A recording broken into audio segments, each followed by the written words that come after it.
Colombia के खतरनाक जंगल में 4 बच्चे 40 दिन तक कैसे जिंदा रहे। दरअसल बच्चे जिस जहाज में सफर कर रहे थे उसके अमेज़न के घने जंगलों में क्रैश होने के हफ्तों बाद ये इमदादी टीमों को जिंदा मिले।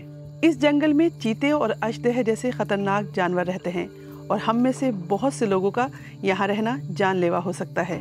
मकामी माहिरीन का कहना है कि इन बच्चों के लिए ये जंगल खतरा नहीं था, बल्कि इस जंगल की वजह से ही वो जिंदा रहे। और इसकी वजह यह है कि इन बच्चों का ताल्लुक वितोतो कबाइल से है, जो पेरू की सरहद के करीब कोलंबिया के जुनूब मगरिबी इलाके में रहते हैं। ये बच्चे बहुत छोटी उम्र में शिकार करना सीख लेते हैं। ये बच्चे अपने वालिदैन से ये सीखते हैं कि जंगल में साफ पानी कैसे ढूंढा जाए और वो कौन से बीज और फल हैं जिन्हें खाना महफूज है। इसके अलावा ये भी सीखते हैं कि वो कौन सी जड़ी बूटियां हैं जिन्हें जिस्म पर मलने से जानवर दूर रहते हैं।